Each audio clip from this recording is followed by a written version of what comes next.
What's going on, guys? You know those BuzzFeed videos where a couple guys they go around town and they sample three different restaurants at three drastically different price points to find out which one is most worth it at its price? Well, I'm about to use this analogy to give you some unconventional advice, but I truly believe that this single piece of advice has had the largest impact in terms of my investment returns and is why I was able to beat ARK 3 years in a row. And that is 9 times out of 10, you probably want to go for the $3 sign entree.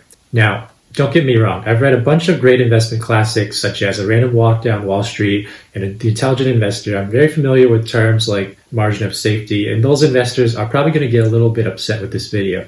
But I also work in finance, and I know that a bunch of guys and girls, they think the same way, be it in investment banking, private equity, or hedge funds. A lot of them tend to be very price sensitive. Me, myself, I'm totally guilty of this. See, even a few years ago, I was almost solely invested in low-cost index funds. I looked for investments that were cheap relative to its peers. And when people pitched me interesting ideas, a lot of times I said, oh, that's interesting, or I like the space, but it's just too quote-unquote expensive. Now, stick around because I'm going to break down why unlearning that mindset, unlearning what I learned through years of investment banking and private equity has actually had one of the most profound impacts on my portfolio. Now, if you're new to the channel, welcome. I'm Ten Bagger. I've made over $1 million in long-term capital gains in the market. And while I'm new, in fact, very new to the YouTube journey, and I'm still trying to figure out how to make the most engaging videos, I am committed to sharing some of my best tips and investing ideas with you. So if you find my content useful, I would highly recommend subscribing so you don't miss out on future videos. Now, when I was an investment banker and a private equity associate, there was a lot of emphasis on details, such as whether we calculated all the EBITDA adjustments correctly, whether all the slides look clean and crisp. And banking is a sales job because you're focused on selling companies to the buyers, in which case are usually corporations or private equity firms. Buyers in the market, they tend to be pretty price obsessed, especially on the private equity side, as they're focused on getting an attractive entry point, fixing up that company or making some sort of operational adjustments to it, and then putting it back on the market for hopefully a higher multiple than what they paid. Now, I think that works to a large extent in private equity where you're looking to buy more mature companies with stable cash flows. But if you're looking to buy some of the hyper growth companies of tomorrow, then I don't think it's actually a great mindset. And a big part of that reason is that these days investors are pretty picky when it comes to their stocks.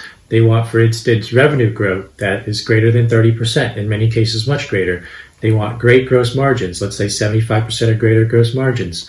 They want constrained sales and marketing spend. They want passionate, driven founders that are still with the company. They want strong moat or product differentiation. They want a great industry and secular tailwinds. And I could go on.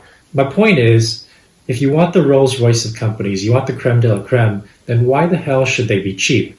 If you're demanding like this in any other industry, if you want like a Hermes bag, you want a supercar, you want limited edition sneakers, then you pay up because there's the expectation of quality and you get what you're paying for.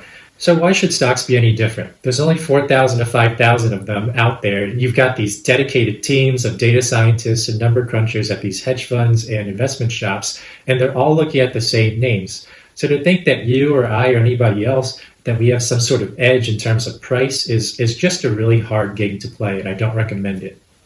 Now, the good news is you don't actually have to play the needle in the haystack game in order to generate the outsized returns that you want.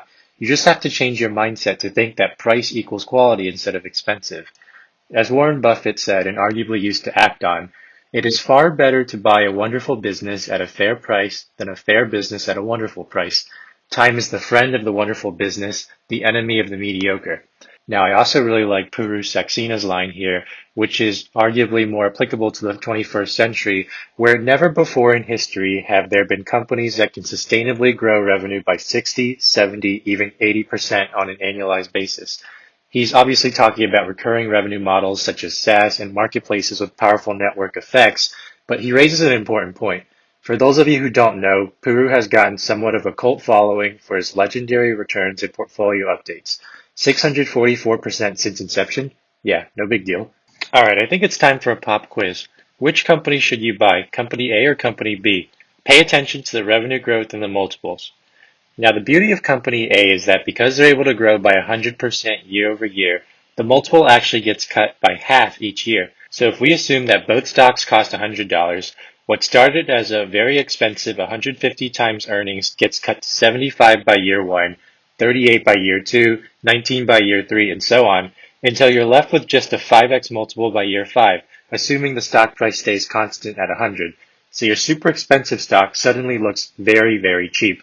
Now compare that against company B and its much less impressive growth rate. It's cheap to begin with, but it still remains cheap. Now, what's far more likely to happen is that the expensive stock will stay fairly expensive, so rather than having the multiple, we actually double the share price. See what happens and why company A is the better buy? Now, you might be thinking, that's a cool analogy, bro, but I'm dead serious. Companies like this do exist. They're just almost always quote unquote expensive. Take one of my largest holdings and my favorite companies, C Limited or ticker SE. Their revenue growth has been absolutely gangbusters, doubling every single year. Do I need to demonstrate what happens to their stock price? Now, the final thing I'll mention is that price in itself is a great predictor of share performance, but you still have to be very choosy. Take two companies that have very similar one-year price trajectories thanks to COVID. Which one do you buy? Well, without going into too much detail, SE has over 4 times the revenue growth of SQ. So the point is, you still have to do your homework, but don't be afraid to invest just because the company is expensive. It's often a very clear signal that great returns await those who are willing to hold patiently and compound, resulting in hopefully some 10 baggers of your own. All right, guys, that concludes this video. Thank you so much for watching. As always, nothing is more valuable than your time, except for maybe your money. In the next video, or one of the next videos, I'm going to be going over how you can get potentially a better entry point into some of these crowded trades that you love. If you haven't subscribed yet, I highly recommend you doing so you don't miss out on future content. And I hope to see you on the next one. Peace out.